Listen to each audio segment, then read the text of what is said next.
Hola, nosotras somos Tatiana Rosela y Mariana Ansaldo, residentes de microbiología clínica del Hospital de Infecciosas Francisco Javier Muniz, y el tema que elegimos para nuestro Ateneo es paludismo. También se lo conoce como malaria y es la primera causa de muerte de origen parasitario en el mundo. Es una hemohistoparasitosis humana de mayor prevalencia e incidencia a nivel mundial. Es una enfermedad prevenible y curable, dependiendo que el diagnóstico se realice a tiempo y en forma correcta. Y según la Organización Mundial de la Salud, se la define como enfermedad humana causada por protozoarios del género Plasmodium que son transmitidos de un hospedero infectado a otro sano mediante picadura de hembras de mosquitos del género Anopheles.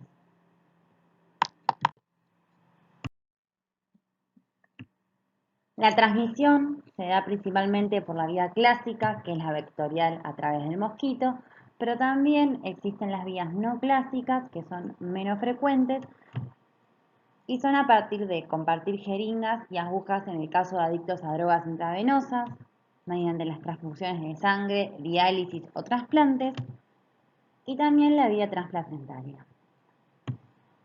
Existen poblaciones de riesgo, dentro de la cual la principal son los viajeros procedentes de regiones libres de paludismo, que se desplazan a zonas donde la enfermedad es frecuente. Las embarazadas, ya que en ellas puede ocurrir tasas de aborto elevadas y causar una mortalidad materna anual de más del 10%, y los niños menores de 5 años y o lactantes. Existe un estado que se llama premonición, que ocurre en las poblaciones que están continuamente expuestas al paludismo en áreas endémicas, ya que desarrollan cierto grado de inmunidad a la infección. En ellos, las manifestaciones clínicas, la parasitemia y probablemente la producción de gametocitos van a ser menores. Como dijimos al principio, la malaria es la enfermedad parasitaria con mayor prevalencia e incidencia a nivel mundial. Es por esto que ahora nos vamos a dedicar a hablar de la epidemiología y la historia de la misma. En el 2010 se notificaron 251 millones de casos de malaria en todo el mundo, y en el 2018 228 millones. La tasa de incidencia de malaria disminuyó a nivel mundial entre estos 2 años de 71 a 57 casos por 1000 habitantes. En el 2018 la mayoría de los casos de malaria se produjeron en la región de África, siendo los mismos 213 millones, o mejor dicho, el 93% de los casos totales.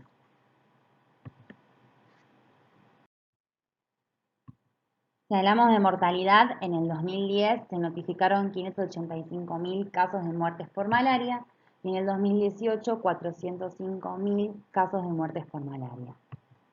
Pero la mayor tasa de disminución, que fue del 42%, se observó entre el año 2000 y el año 2012.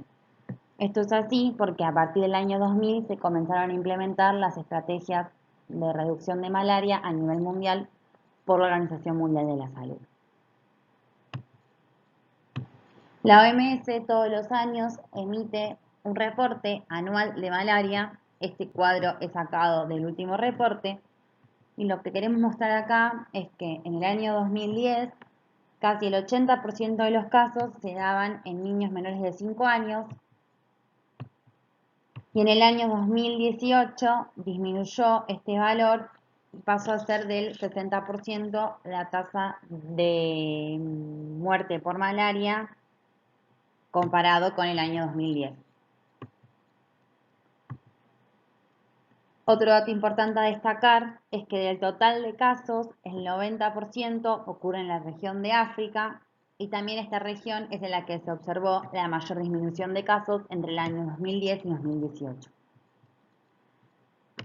Si hablamos de la región de las Américas, vemos cómo los casos de muerte por malaria son mucho menor que en la región de África, y esto tiene que ver con la especie de Plasmodium que predomina en esta región, que más adelante vamos a hablar. Pero el dato importante a destacar de esta región es que vemos cómo va disminuyendo, pero sin embargo en el año 2017 se observa un aumento de la tasa de mortalidad de la misma y en el 2018 vuelve a disminuir. Este gráfico muestra la incidencia de casos de malaria global a lo largo del tiempo. La línea marrón representa África y la azul engloba todas las regiones. Se observa como la disminución de la incidencia de malaria a lo largo del tiempo es mucho más pronunciada en África que en el total del mundo. Para poder entender esto, vemos acá lo que ocurre con la incidencia en cada región del mundo. África ahora se encuentra en verde y vemos cómo de 2010 a 2018 disminuye continuamente. Mientras que la línea amarilla que representa la región del Pacífico y la línea fucsia que corresponde a la región del Mediterráneo van disminuyendo a lo largo del tiempo, pero en menos proporción que la región previamente nombrada. Sin embargo, la región de América disminuye hasta el 2014, pero luego vemos cómo comienza a aumentar. Esta región es la que se encuentra de color rosa. La suma de todo esto da la curva promedio que vimos en el gráfico anterior. Y si ampliamos un poco más lo que ocurre en la región de las Américas, tenemos este gráfico que muestra en el eje izquierdo los casos confirmados de malaria y en el eje derecho refiere más bien a las muertes. En el año 2015, la región experimenta un aumento en el número total de casos originado por el incremento en los 3 últimos años de los casos en Venezuela. El incremento de la transmisión en áreas endémicas de países como Brasil, Colombia, Guayana, Nicaragua y Panamá, y brotes que ocurren en países que estaban avanzando hacia la eliminación, como ser Costa Rica, República Dominicana y Ecuador. Acá vemos cuál es la incidencia en el mundo actual de paludismo. Tenemos un gráfico con colores en el cual vemos que la región de África tiene los colores que refieren a los mayores casos de incidencia. Y lo importante a destacar es que Argentina se encuentra pintado de verde porque es un país que no tiene incidencia de malaria.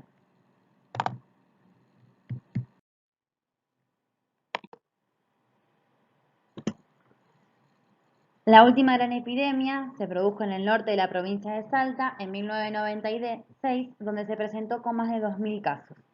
En los años siguientes se estabilizó la casuística, sucediendo entre 200 y 300 casos anuales, de los cuales el 50 al 70% fueron casos importados. En el 2010 fue el último registro de caso autóctono en nuestro país y el 22 de mayo del 2019 Argentina fue reconocida oficialmente por la Organización Mundial de la Salud como libre de malaria. La OMS otorga un certificado de eliminación de malaria cuando un país ha demostrado que la cadena de transmisión autóctona se ha interrumpido en todo el país durante al menos los 3 años consecutivos. No solamente esto, sino que debe entrar en funcionamiento un sistema nacional de vigilancia capaz de detectar y responder rápidamente a cualquier caso de malaria, junto con un programa eficaz para prevenir el restablecimiento de la misma. Como Argentina es un país que posee especies del mosquito que transmiten la malaria, se la divide en zonas de riesgo. El escenario de riesgo 1 es considerado el de mayor riesgo porque es donde se produjeron más del 80% del total de los casos históricos de malaria. Refiere a la provincia de Salta y a los departamentos de Orán y General José de San Martín. Tiene una alta receptividad, es decir, que tiene presencia de anofelinos y temperaturas medias anuales que permiten la transmisión de la enfermedad a través de sus vectores, y presenta una considerable vulnerabilidad, ya que es una zona fronteriza donde hay mucho intercambio.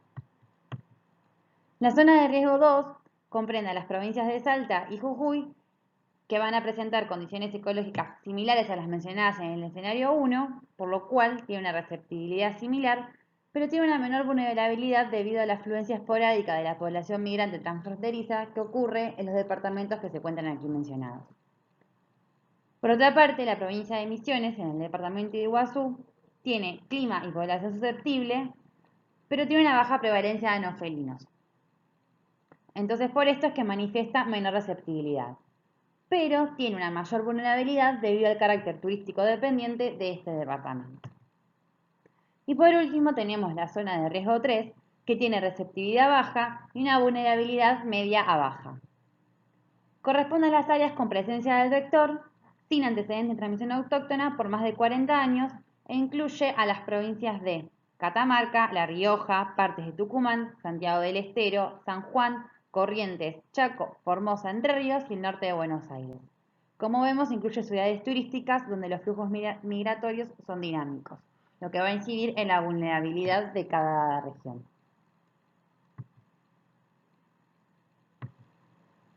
Entonces, en base a esto, establecemos dos búsquedas en nuestro país.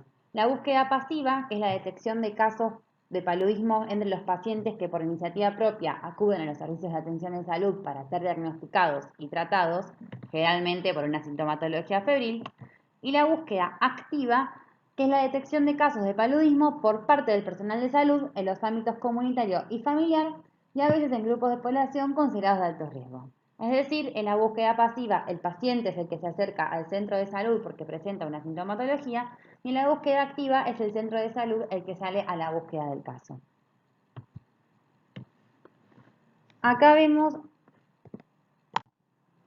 un cuadro obtenido del Boletín Epidemiológico de nuestro país que engloba los años 2018 y 2019.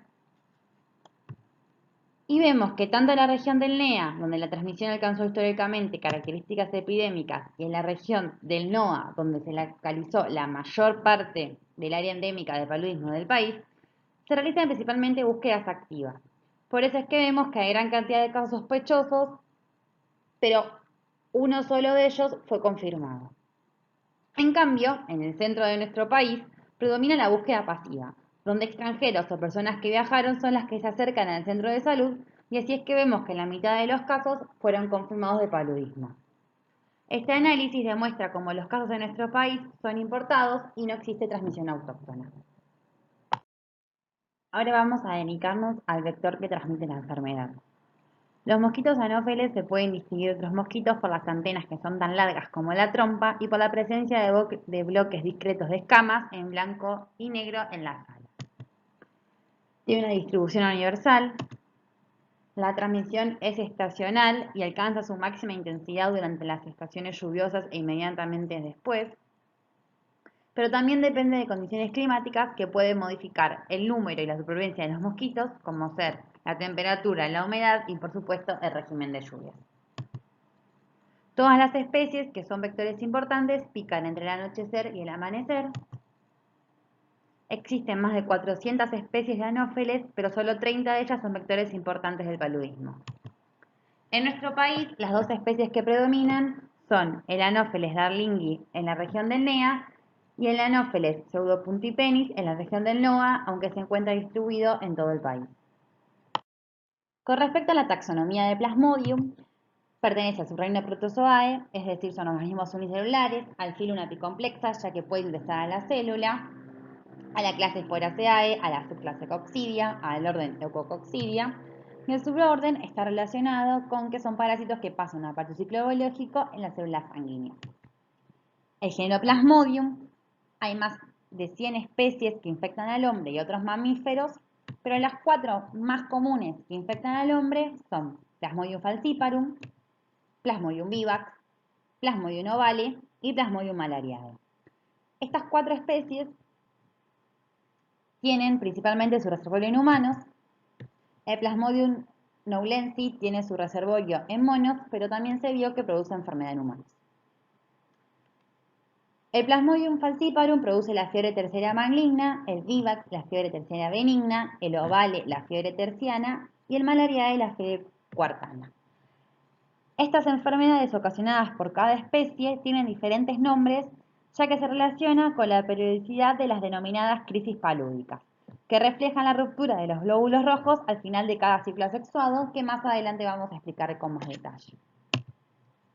Falciparum y vivax son las especies que representan el 95% de las infecciones a nivel mundial. Falciparum es el causante del 99,7% de los casos estimados de paludismo en la región de África. Es una enfermedad potencialmente mortal si no se diagnostica y se trata con medicamentos eficaces. Por otro lado, Vivax tiene una distribución geográfica mucho más amplia, causa el 74,1% de los casos de paludismo en América y requiere de los antígenos del grupo sanguíneo DUFI como receptor. Es por esto que se cree que esta especie casi no se encuentra en la región de África.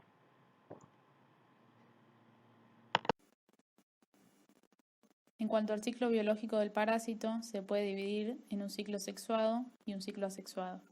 El ciclo sexuado se da en el tubo digestivo del mosquito hembra del género Anopheles, el cual es el huésped definitivo. El ciclo asexuado se da en el huésped humano y consta de dos fases, una fase hepática o extraeritrocitaria y una fase eritrocitaria.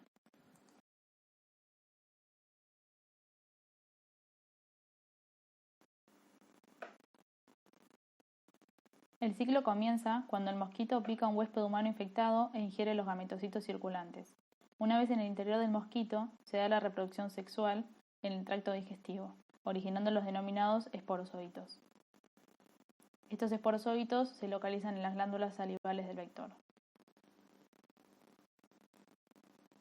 Cuando el vector se alimenta, los esporozoitos contenidos en las glándulas salivales del mosquito son descargados en el sitio de la picadura. Luego, estos estadios infectivos son llevados por vía sanguínea hasta el hígado, donde penetran las células del parénquima y comienzan a crecer, iniciando así el ciclo extraeritrocitario. Los esporozoitos comienzan a dividirse por fisión binaria hasta que en unos pocos días forman un esquizonte hepático, el cual estalla y libera miles de merozoitos. En el caso del Plasmodium vivax y ovale, pueden permanecer esporozoitos en estado latente, los cuales se denominan hipnozoitos y son los responsables de las raídas. Una vez que los merozoitos dejan el hígado, invaden los glóbulos rojos, iniciando el ciclo eritrocítico. Allí, nuevamente se dividen por fisión binaria, generando un esquizonte eritrocitario que contiene nuevos merozoitos. Estos se liberan luego con la ruptura de los glóbulos rojos y son los responsables del paroxismo malárico. Después de varias generaciones eritrocíticas, algunos merozoitos que entran en el glóbulo rojo se diferencian en los estadios sexuales de gametocito femenino y masculino y comienzan nuevamente el ciclo.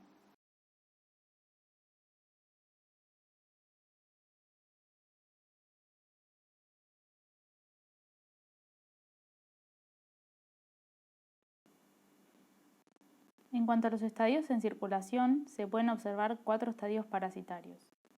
El primer estadio es el trofozoito inmaduro. Esta es la fase que más se observa al microscopio. También se denomina fase de anillo.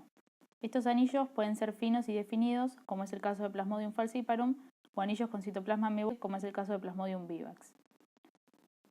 Luego, el trofozoito inmaduro evoluciona a trofozoito maduro. Este tiene un citoplasma más grueso y más denso que el caso de los trofozoitos jóvenes. El núcleo comienza a dividirse, dando origen al esquizonte joven, que luego evoluciona a esquizonte maduro, el cual contiene los merozoitos. La formación de esquizontes tiene lugar en la fase hepática y en la hemática.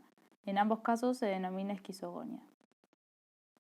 Después de varias esquizogonias eritrocitarias, algunos merozoitos se diferencian a gametocitos, cuya forma característica dependerá de la especie de Plasmodium.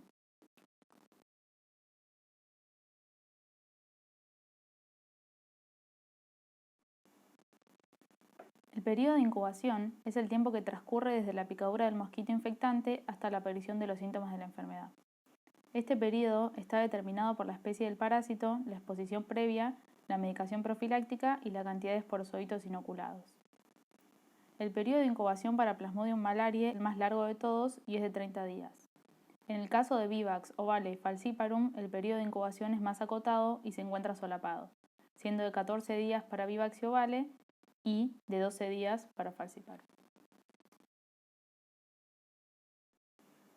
La patogénesis de la malaria puede dividirse en inflamación, anemia y daño de órganos.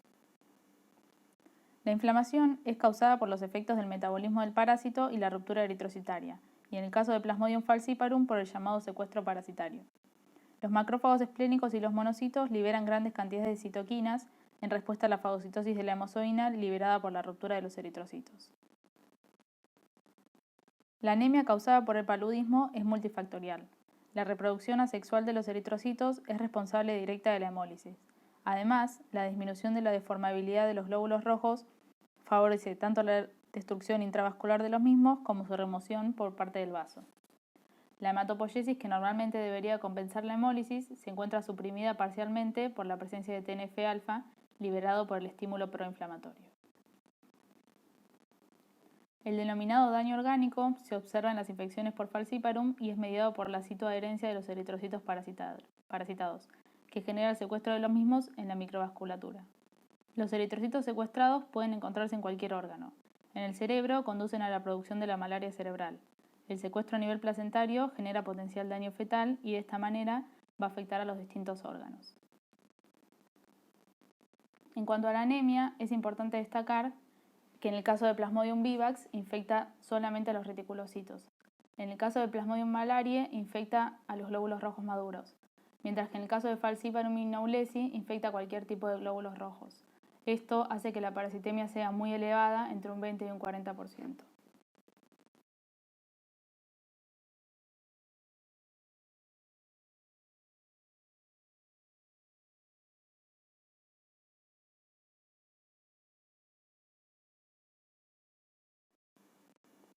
La sintomatología clásica del paludismo está dada por el paroxismo malárico, una tríada que involucra fiebre mayor a 38 grados, sudoración nocturna y escalofríos. La periodicidad de estas crisis palúdicas va a depender de la especie. En el caso de Plasmodium falciparum ocurre cada 36 horas. Para Vivax ovale ocurre cada 48 horas. Y para Malariae ocurre cada 72 horas.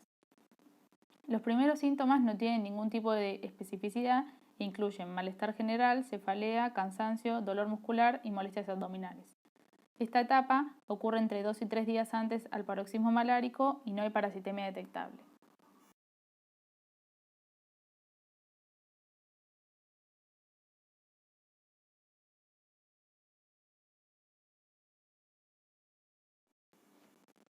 Acá se puede ver en un gráfico de temperatura corporal en función de los días. Al pasar los días se va dando el ciclo eritrocitario, cuya duración dependerá de la especie, como mencioné anteriormente, y el momento en que se liberan los merosóitos es cuando se van a evidenciar las crisis palúdicas, con picos de fiebre, escalofríos y sudoración.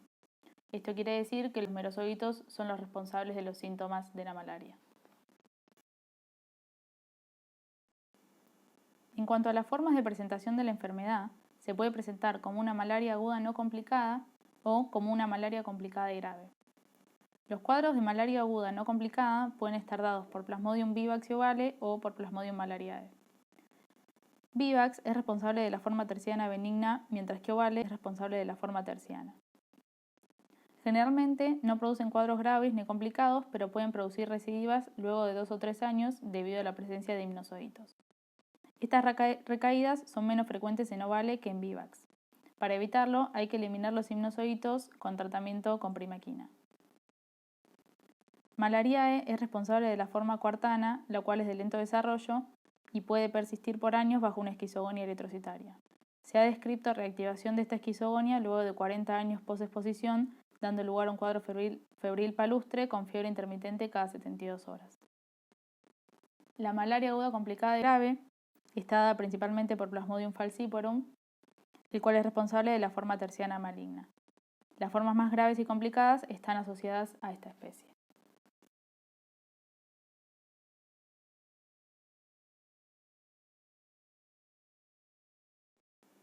La malaria grave es un cuadro que puede no complicarse o puede asociarse a complicaciones muy serias que ponen en riesgo la vida del paciente. Las complicaciones graves incluyen shock hipovolémico, malaria cerebral, acidosis, convulsiones, trombocitopenia, coagulación intravascular diseminada, insuficiencia renal, edema agudo de pulmón, hipoglucemia y anemia normocítica grave. La edad es un factor que genera diferencias en las manifestaciones clínicas observadas. Así, en los niños, la anemia grave y la hipoglucemia son más comunes, mientras que en los adultos es más frecuente el edema agudo de pulmón y el daño renal. La malaria cerebral y la acidosis metabólica ocurren en todas las edades.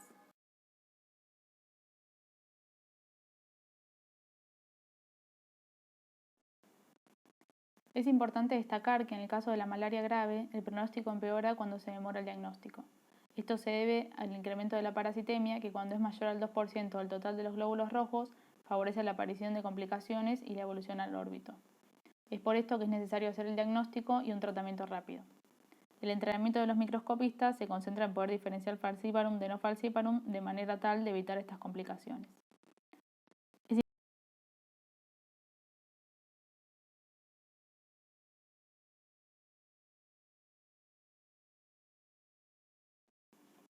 Son varias las patologías que deben considerarse a la hora de pensar en diagnósticos diferenciales infecciosos alternativos a paludismo.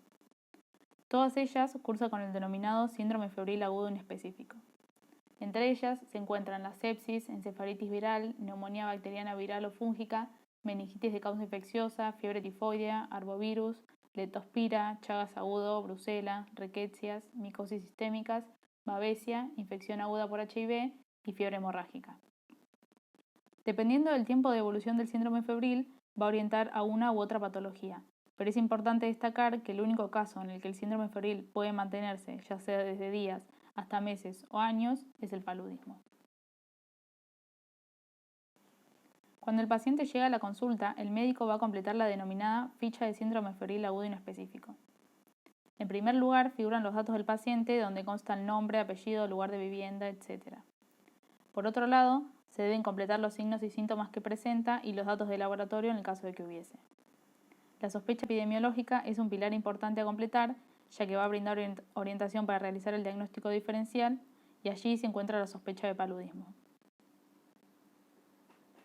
Se deberán completar a su vez los datos epidemiológicos, incluyendo si viajó o no dentro de los últimos 45 días y, de ser así, a dónde fue el viaje.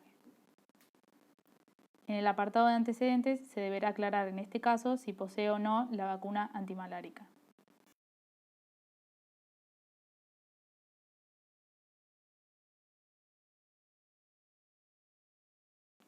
Bueno, y ahora sí vamos a pasar a hablar del diagnóstico. El examen de las extensiones de sangre del paciente garantiza un diagnóstico rápido y contribuye a que reciba el tratamiento correcto precozmente, como veníamos diciendo. ¿Y cuál es la mejor forma para diagnosticar paludismo? El método de referencia estándar es la microscopía. Las ventajas, todas las sabemos, el bajo costo y preciso y oportuno, pero además hay que agregar en este caso que visualiza de forma directa el impacto del tratamiento. En cuanto a las desventajas, se requiere personal con alta competencia y desempeño y microscopistas entrenados, y a su vez los colorantes y equipos tienen que ser de buena calidad.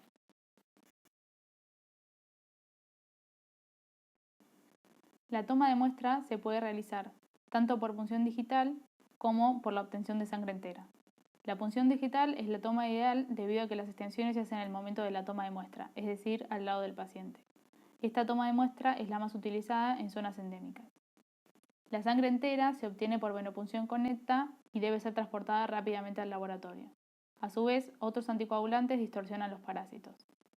El extendido se tiene que hacer dentro de la hora de remitida la muestra o antes de las 6 horas, si no se pueden ver distorsionados los parásitos. A su vez, se puede guardar la muestra en el freezer solo para utilizarla para PCR. La sangre entera es la muestra más utilizada en zonas no endémicas. Para preparar las extensiones de sangre es necesario realizar siempre una extensión gruesa o gota gruesa y una extensión fina.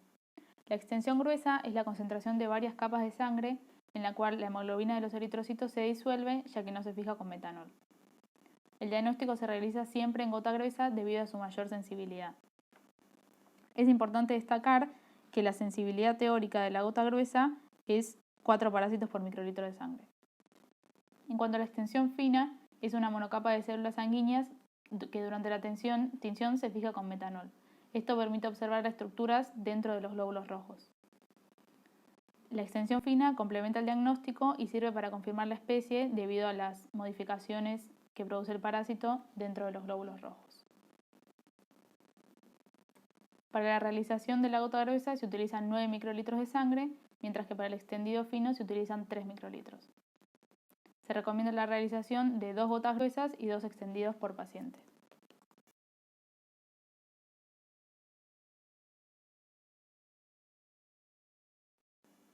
Luego de la realización del extendido y la gota gruesa, es necesario pasar a la tinción de las láminas.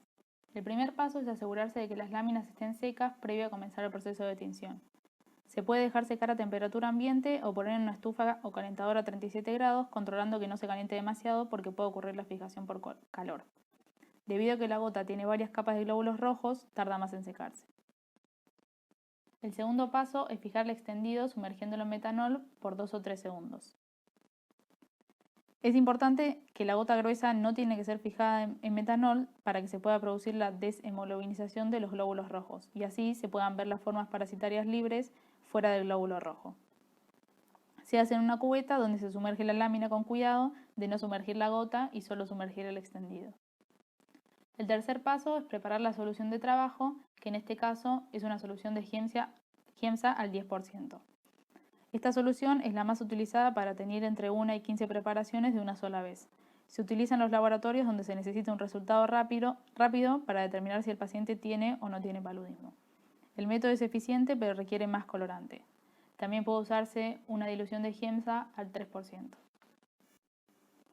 A continuación le mostramos un video en el que se puede ver el proceso de fijación con metanol.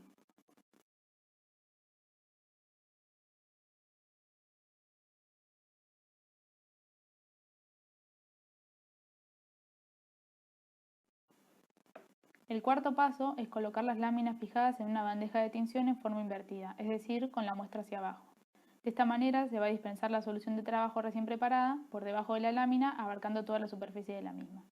Este método de tinción permite que el colorante de Giemsa no precipite. El pH óptimo para la tinción es un pH de 7,2.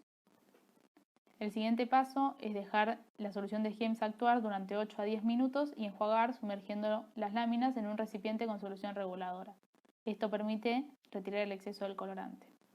Por último, se deberá dejar secar los extendidos en una bandeja correspondiente y es importante que no se enjuaguen con agua ni se sequen con una servilleta porque se puede dañar la gota gruesa. Y ahora pasamos a mostrarles un video en el que se puede ver cómo se hace la tinción por debajo de las láminas.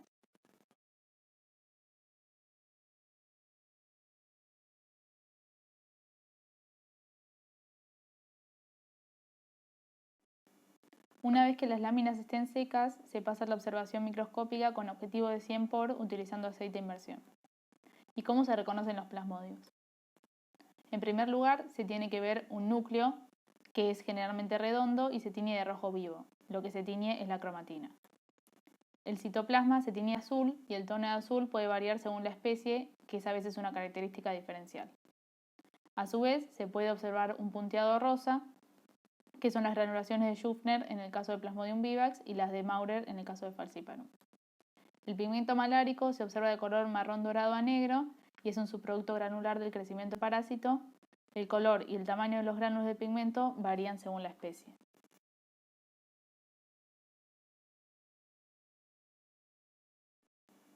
A su vez, según la especie, se van a observar diferentes estadios parasitarios al microscopio. En el caso de Plasmodium falciparum, en las extensiones finas, los eritrocitos mantienen la forma del tamaño normal y puede haber granulaciones de Maurer. Los trofozoitos inmaduros son lo que antes mencionábamos como forma de anillo. Puede haber 2 o más anillos por glóbulo rojo, son comunes las formas excéntricas. El anillo es delgado y definido con una vacuola bien desarrollada y suelen verse anillos con doble cromatina. En este caso no se ve pigmento malárico. En la gota gruesa se ven como anillos libres, como forma de punto y coma o signo de exclamación. El trofozoito maduro es ancho, puede estar más engrosado en una dirección, dando el aspecto en llama de vela. Se observa pigmento en gránulos. En el caso del esquizonte, el esquizonte inmaduro tiene un citoplasma que es grueso y se condensa alrededor de las masas nucleares. En el caso del maduro, ya se ven los merozoitos pequeños agrupados y las granulaciones se ven en una masa única. El gametocito típico de Falciparum tiene forma semilunar o de banana, con pigmento color castaño oscuro en forma de gránulos irregulares. Estos gránulos están condensados en el caso del gametocito femenino o distribuidos en el caso del gametocito masculino. Lo más importante en el caso de Plasmodium falciparum, como veníamos diciendo anteriormente, es que en circulación se observan únicamente trofozoitos inmaduros y gametocitos, debido a que las formas maduras se secuestran en la microcirculación de los tejidos.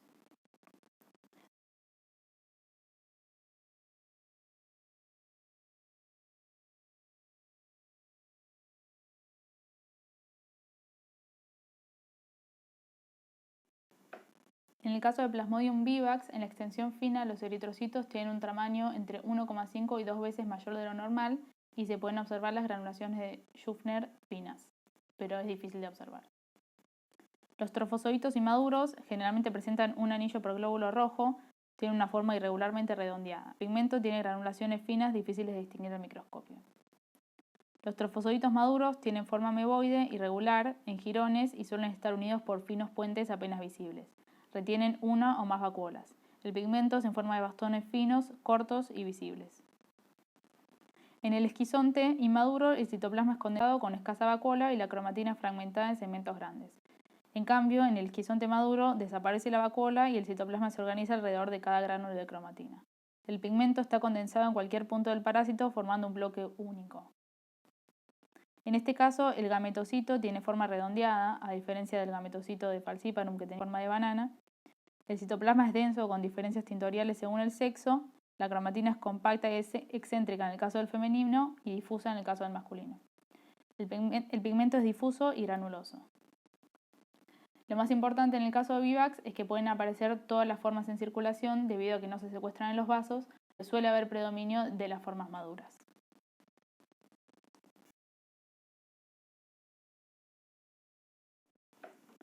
Y acá les presentamos un algoritmo para diferenciar las distintas especies de Plasmodium en el extendido fino.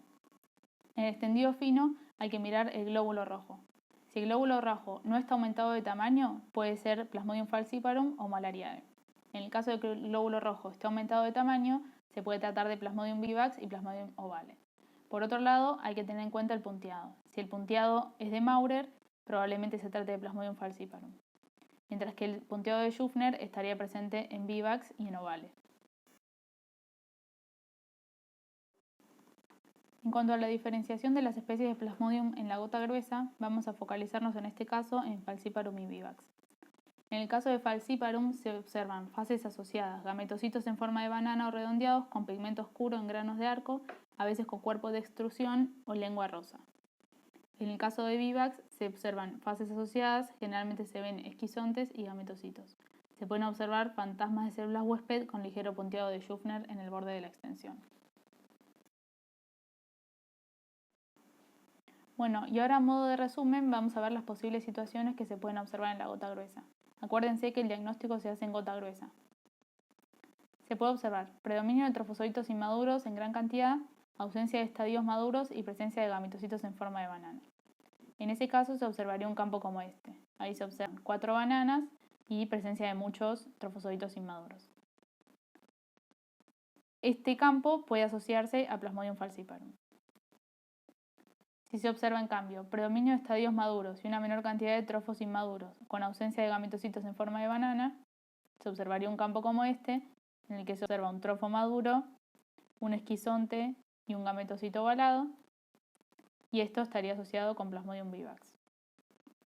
En el caso de que se observe gran cantidad de trofosoditos inmaduros, presencia de estadios maduros, con presencia de gametocitos en forma de banana, estaríamos en presencia de un campo como este, donde se observan los trofosoditos inmaduros, los trofosoditos maduros y las bananas, y en este caso se trataría de una infección mixta por Plasmodium falciparum y Plasmodium vivax.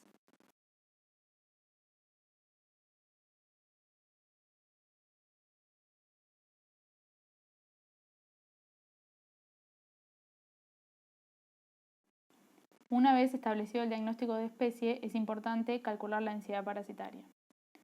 La densidad parasitaria es una cifra que indica el número promedio de parásitos por microlitro de sangre. Se realiza en gota gruesa y se hace observando campo por campo hasta encontrar el primer parásito. Lo que se hace es una guardia griega.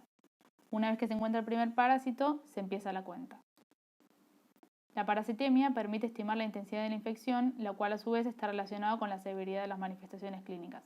Por eso es muy importante establecer la densidad parasitaria. Y esto se realiza con objetivo de 100 por. Entonces, en 100 por lo que se hace es, si se observa 10 o más parásitos, se cuentan 200 leucocitos y se informa con ese número. Si se observan entre 1 y 9 parásitos, se tiene que seguir contando hasta 500 leucocitos. En el caso de que se informen el doble de parásitos que de leucocitos, se deja de contar los leucos y se llega hasta 500 parásitos. Y en el caso de que no se observen parásitos, se tienen que contar 500 campos para poder informarlo como negativo.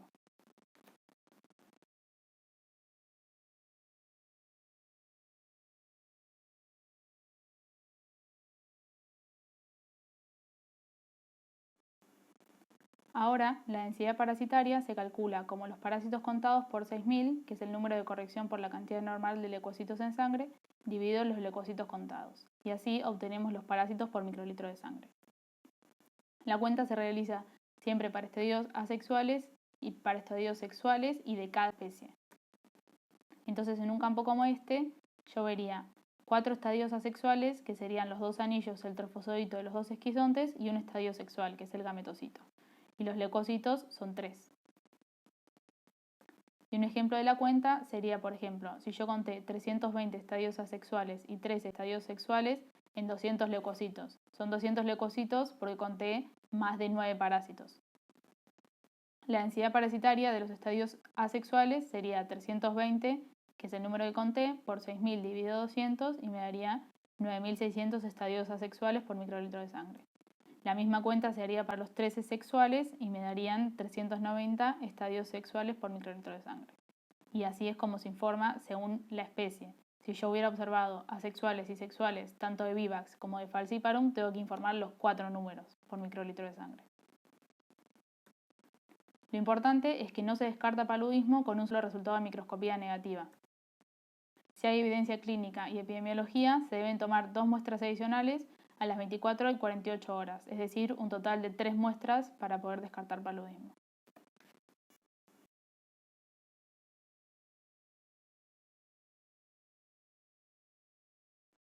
Para cerrar con la parte de diagnóstico, vamos con otros métodos de diagnóstico además de la microscopía. Por un lado están los test rápidos y por otro la biología molecular. Los test rápidos se basan en la detección de antígenos parasitarios que se encuentran en circulación en la sangre de los individuos infectados. Los test rápidos se realizan mediante inmunocromatografía. Los antígenos que se utilizan son el HRP2, que es específico para Falciparum, la LDH parasitaria, que puede ser específica tanto para Vivax como para Falciparum o como para las 4 especies, y la aldolasa, que es la única que no es específica. Entonces, según los antígenos que yo elijo, puedo detectar o los 4 especies, o solo Vivax, o solo Falciparum. Los métodos de inmunocromatografía vienen en cassette o en tiras, pero en la Argentina no se utilizan los test rápidos. La ventaja de estos test es que pueden detectar a Plasmodium falciparum cuando los parásitos están secuestrados en órganos internos, pero no pueden ser utilizados para el seguimiento del paciente. En cuanto a la biología molecular, las técnicas basadas en PCR consisten en la detección de ADN de Plasmodium, que se amplifica a niveles detectables a partir de cantidades muy pequeñas. Se detectan entre 1 y 5 parásitos por microlitro de sangre en comparación con 10 o 100 parásitos por microlitro que se detectan tanto con la microscopía como con los test rápidos. Los métodos que se utilizan son la Nested PCR o Real-Time PCR. En nuestro país se está haciendo biología molecular para diagnóstico de paludismo, pero es controversial ya que no permite ver los distintos estadios de los parásitos como sí lo hace la microscopía.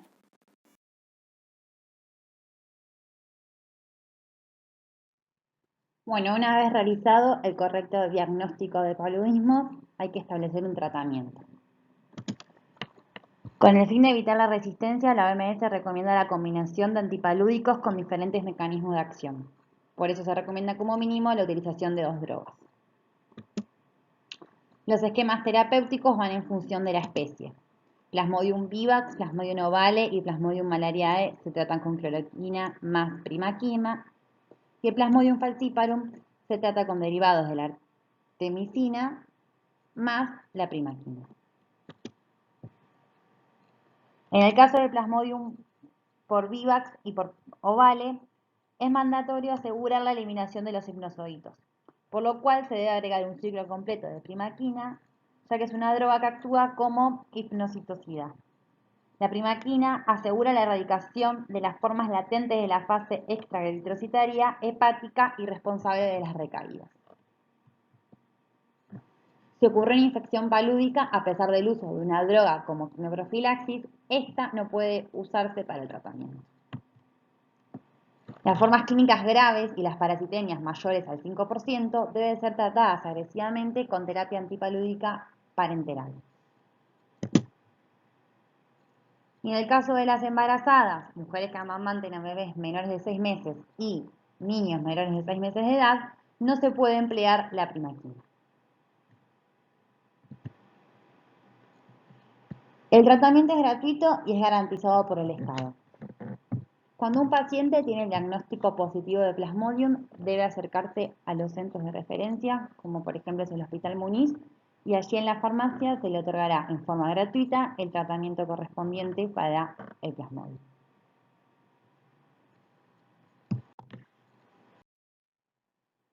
Y entonces, ¿cómo enfrentamos el paludismo?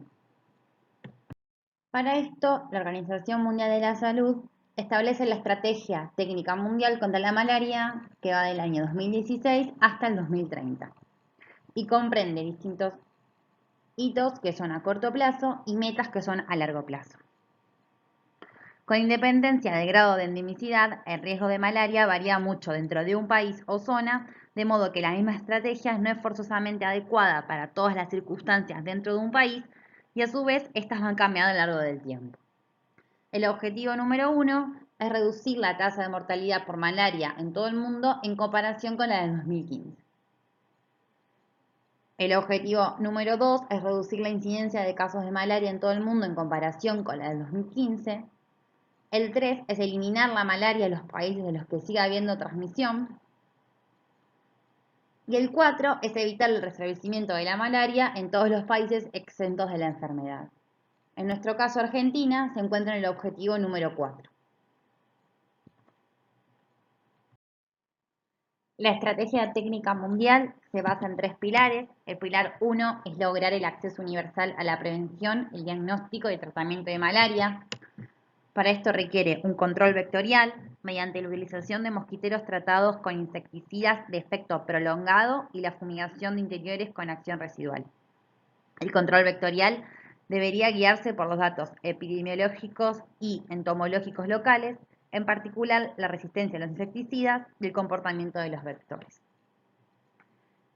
Luego está la quimioprofilaxis, que se debería de ampliar el tratamiento preventivo para evitar la enfermedad en los grupos más vulnerables, sobre todo en las zonas de África. La OMS recomienda el tratamiento preventivo de las embarazadas y los menores de 1 año. Las pruebas diagnósticas, es importante lograr el acceso universal a las pruebas de diagnóstico de todos los casos presuntos de malaria y proporcionar un tratamiento de buena calidad a todos los pacientes, monitoreando la seguridad y la eficacia de los medicamentos antimaláricos y controlar la farmacoresistencia de los mismos. Con esto se va a lograr disminuir la morbilidad y la mortalidad, los 2 objetivos primeros de la estrategia técnica mundial. El pilar número 2 es acelerar los esfuerzos para lograr la eliminación y alcanzar el estado exento de malaria. Para esto hay que reorientar los programas. Cuando un país o una zona haya disminuido el número de casos o niveles bajos, las prioridades y actividades de los programas antimaláricos tendrán que reajustarse para pasar a la fase final de la eliminación.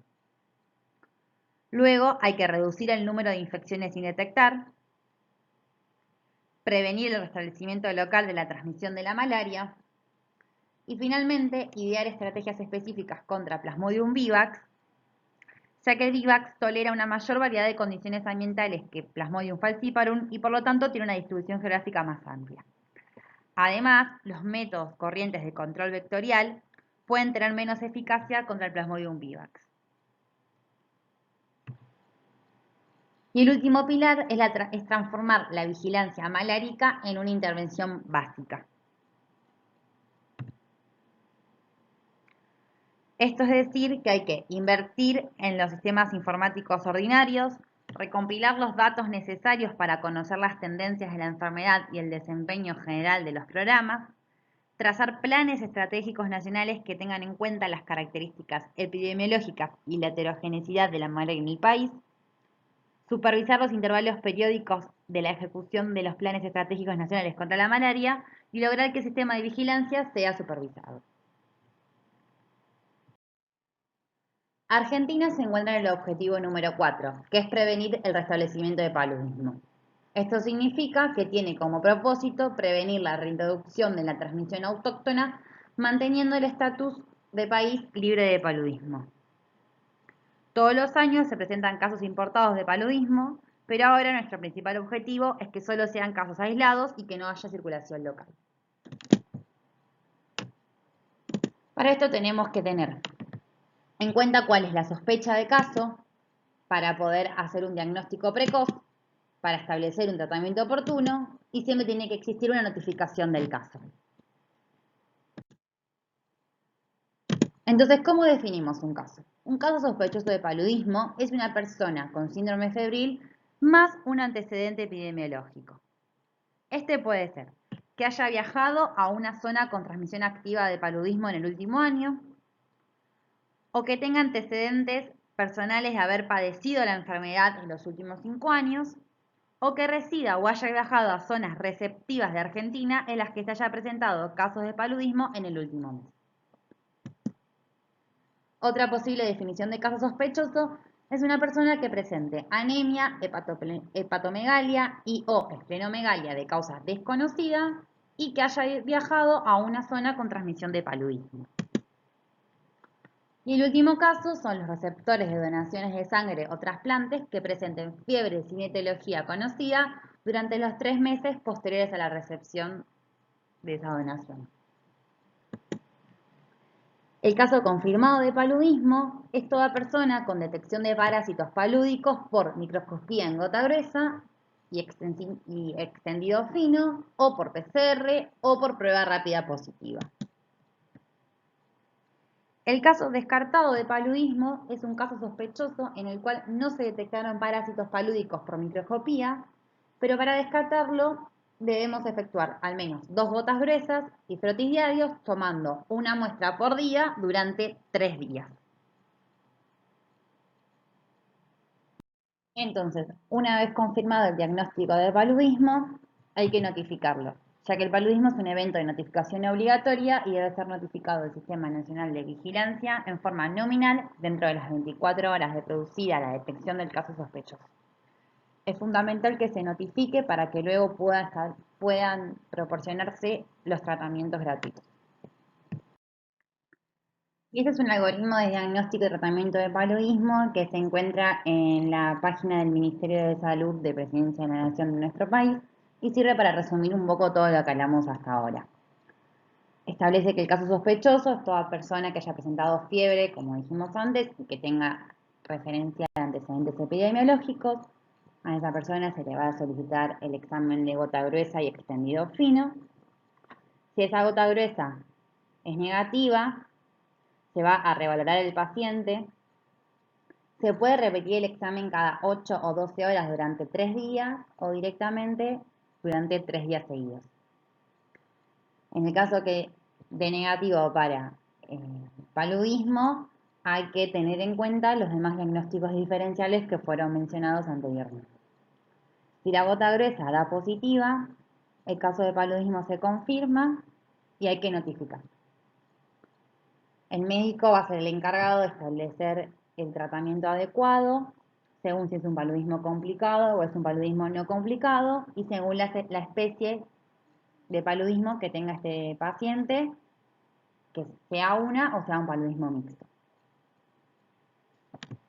Se realiza un control del seguimiento del tratamiento del paciente con gota gruesa durante el día 1, 2, 3, 7, 14, 21 y 28, y en el caso que tenga el Plasmodium vivax, se continúa con un control mensual durante los 6 meses por la presencia de los sinusoides, como mencionamos anteriormente. El tratamiento va a considerarse efectivo cuando haya una reducción de la parasitemia basal al 25% o menos al tercer día del tratamiento.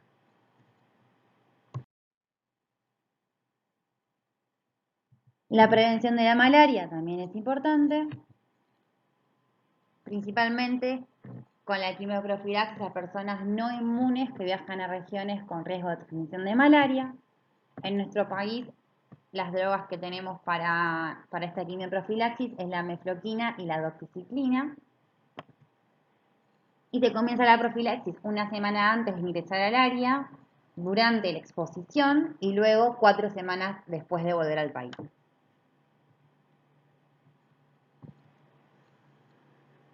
La forma que tenemos de prevenir también es eliminando los criaderos de mosquitos en todos aquellos recipientes que hunden agua. En las zonas endémicas se usan los tules de mosquiteros impregnados con permectina sobre la cama, ya que, como dijimos antes, el mosquito pica más que nada durante el anochecer y el amanecer. En estas zonas endémicas también se aplican los insecticidas de acción residual en el interior de las viviendas. Nunca nos olvidemos de las medidas de protección personal contra las picadoras de mosquitos, como ser el uso de repelentes y de ropas que cubran la mayor superficie de piel en las áreas endémicas. Bueno, y finalmente las conclusiones. Como dijimos, el paludismo y la parasitosis es de mayor incidencia y prevalencia a nivel mundial.